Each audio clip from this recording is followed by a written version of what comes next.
Hello everyone, আমি অনুময় easy math চ্যানেলে তোমাদের স্বাগত। আজকে আমি তোমাদের মিসিং নাম্বারের ইম্পর্টেন্ট 5টা কোশ্চেন নিয়ে এসেছি। যেই কোশ্চেনগুলো পরীক্ষায় এসছে, তাই তোমরা প্রথম থেকে শেষ পর্যন্ত ভিডিওটা দেখবে, তাহলে কিরকম প্রশ্ন আসে পরীক্ষায় এবং সেগুলোর জন্য কি লজিক অ্যাপ্লাই করতে হয় খুব সুন্দর ধারণা তৈরি করতে পারবে এবং পরীক্ষায় অ্যাপ্লাই করতে পারবে। আমার ভিডিওটা ভালো লাগলে একটা লাইক করে দিও এবং সুন্দর দেখে একটা কমেন্ট করে দিও, তাহলে নতুন নতুন ভিডিও করার জন্য আরো মোটিভেট হই। আসো তাহলে দেখে নিই ফার্স্ট প্রবলেমটা কি আছে। এরকম একটা সার্কেল দেওয়া আছে, সার্কেলটাকে 4টে ভাগে ভাগ করা আছে, আর এই কোশ্চেন মার্কের অ্যান্সারটা তোমাদেরকে বের করতে বলেছে। এটা তোমাদের ম্যাথ 2001 এ এসেছিল। আমি প্রথমেই বলেছি প্রত্যেকটা ইয়ারের কোশ্চেন তোমাদেরকে আজকে করাবো। তাহলে কি করে করবে, তুমি একটা জিনিস লক্ষ্য করো, 81 9 বর্গ করলে কিন্তু হয়, কিন্তু আমি জানি না এখানে কি হবে। তাহলে 81 বর্গ করলে এই সংখ্যাটা আসে নাকি সেটা আমাকে দেখতে হবে। তাহলে আসো 81 কে বর্গ করে নিই। এই বর্গ করার ট্রিকটাও তোমাদের আজকে শিখিয়ে দিচ্ছি, শিখে নাও ভালো করে। প্রথমে ডান দিকে যে সংখ্যাটা আছে তার বর্গ করবে। 1 এর বর্গ করলে কত হয়? 1, আমি লিখে দিলাম। এর পরের কাজ এইটা, এইটা আর এইটা, এই তিনটে নাম্বারকে তুমি গুণ করে দাও। 8 একে 8, 8 দুগুণে 16। গুণ করার পরে যত অঙ্কেরই সংখ্যা থাক না কেন, তুমি এককের ঘরের অঙ্কটা লিখবে। তাহলে 8 একে 8, 8 দুগুণে 16, এককের ঘরের অঙ্ক 6, আর একটা আমার ক্যারি হয়ে গেল। এরপরের কাজ, এই যে 8টা আছে 8 এর বর্গ করে দেবো। 8 এর বর্গ করলে 28 64, আর এই একটা আমার হাতে ছিল যোগ করে দিলাম, 64 আর 1 65। 6561 এলো। দেখো তোমার এখানে কিন্তু 6561 আছে। তাহলে এটা বুঝতে পারছো 81 কে বর্গ করলে এটা হয়। তাহলে আমি এখান থেকে এটা কি করে পাবো? 3 এর বর্গ করে দেবো। 3 এর বর্গ করলে কত হয়? 9। আবার 9 এর বর্গ করে দিলেই কিন্তু আমার 81 হয়। তাহলে কোশ্চেন মার্কে কত হচ্ছে? 9 হচ্ছে তোমার কারেক্ট অ্যান্সার। কত নম্বর অপশনে আছে দেখো? 1 নম্বর অপশনে আছে। 2 নম্বর প্রবলেমটাও কিন্তু তোমার সিপিইউ 2005 এ এসেছিল। তাহলে কি করে করবে দেখো, যখন এরকম প্রবলেম থাকে তোমরা জেনারেলি কি করো, পর পর সংখ্যাগুলো কিভাবে এসছে তার একটা লজিক বের করার চেষ্টা করো, অথবা অপোজিটে যে সংখ্যাগুলো আছে সেগুলো কি করে এসছে তার একটা লজিক বের করো। আমি সেভাবেই করব, তবে প্রথমে আমি চেক করে নেবো পরপর সংখ্যাগুলো থেকে কোনো লজিক পাওয়া যায় কিনা। তাহলে আসো দেখে নিই। 36 থেকে 25 -9 করতে হচ্ছে, 25 থেকে 27 +2 করতে হচ্ছে, 27 থেকে 23 -4 করতে হচ্ছে, 23 থেকে 30 +7 করতে হচ্ছে। তাহলে এই ক্ষেত্রে কিন্তু আমি কোনো রকম লজিক খুঁজে পাচ্ছি না। যখন কোনো লজিক খুঁজে পাবো না, তাহলে অপোজিট ডাইরেকশনে যে নাম্বারগুলো আছে সেগুলো দেখবো কিভাবে এসছে, তার লজিক বের করার চেষ্টা করব। দেখো 36 থেকে 30 কি করে আসতে পারে? আমি যদি -6 করে দেই তাহলে কিন্তু আমার 30 হয়। 25 থেকে 21 কি করে হবে? 25 থেকে যদি -4 করে দেই তাহলে আমার 21 হয়। 27 থেকে যদি -6 করি তাহলে আমার 33 হয়।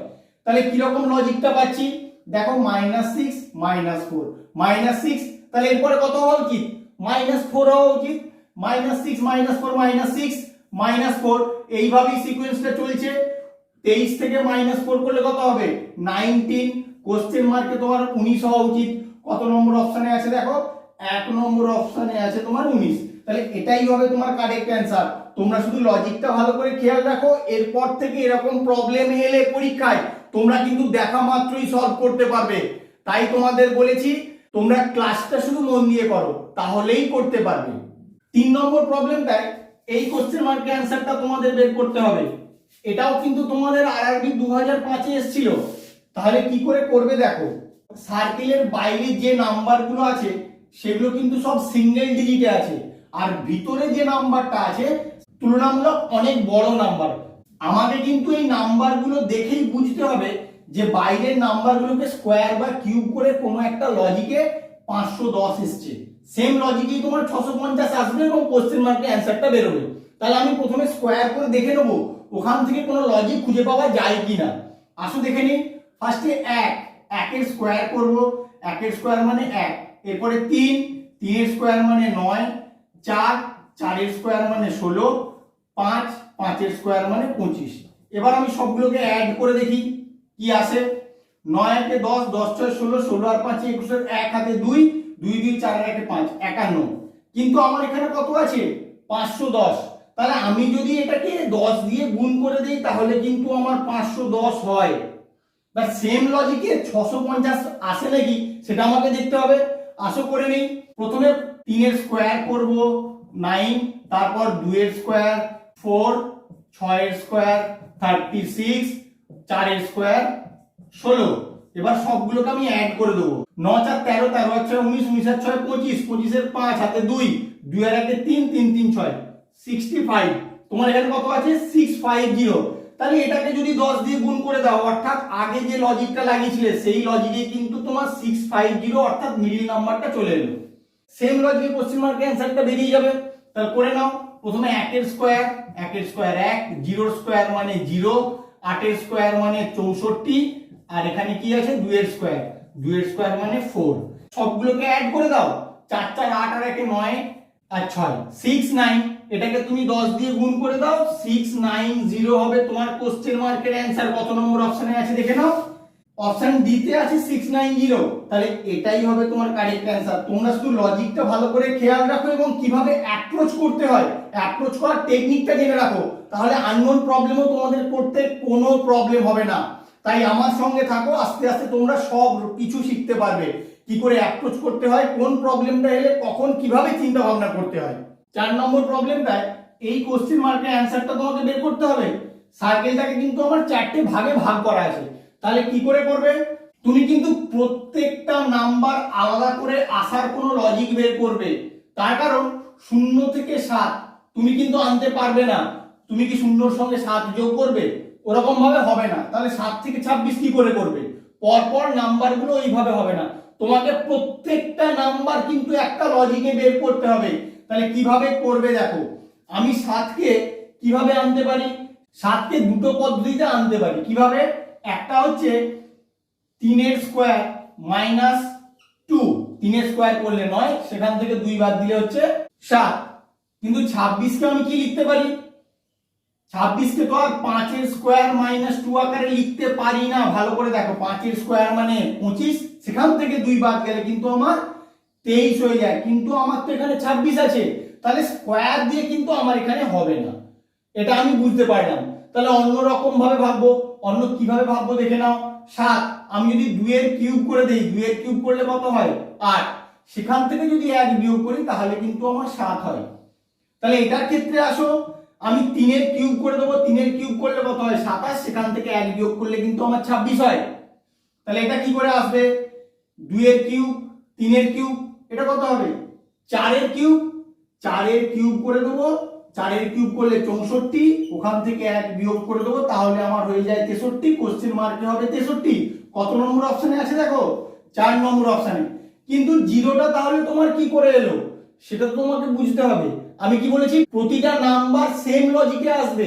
তাহলে কি করে আসতে পারে? এখানে 2 এর কিউব, এখানে 3 এর কিউব, এখানে 4 এর কিউব, 2 এর প্রিভিয়াস নাম্বার কত 1। তাহলে আমি যদি এখানে 1 এর কিউব করে দেই, 1 এর কিউব করলে 1, ওখান থেকে 1 বিয়োগ করলে তাহলে কিন্তু আমার 0 হয়। তাহলে এইভাবেই কিন্তু প্রতিটা নাম্বার এসছে। তোমরা শুধু লজিকটা ভালো করে খেয়াল রাখো, তাহলে কিন্তু পরীক্ষায় প্রচুর কাজে লাগবে। তাই তোমাদের বলছি প্রথম থেকে শেষ পর্যন্ত স্কিপ না করে ভালো করে ভিডিওটা দেখো। আর ভালো লাগলে অবশ্যই একটা লাইক করবে এবং বন্ধুদের সঙ্গে শেয়ার করবে, তারাও যেন এই লজিকগুলো জানতে পারে। 5 নম্বর প্রবলেমটা তোমাদের আরআরবি 2004 এ এসেছিল। তাহলে কি করে করবে? তোমাদের একটা জিনিস খেয়াল রাখতে হবে, অনেক পুরনো প্রশ্নগুলো কিন্তু তোমাদের রিপিট হয়, সেম লজিক্যাল প্রবলেমগুলোই কিন্তু তোমাদের আসে। তাই তোমরা লজিকটা ভালো করে খেয়াল রাখবে। 3 থেকে 5 কি করে আসছে তার একটা লজিক বের করার চেষ্টা করো।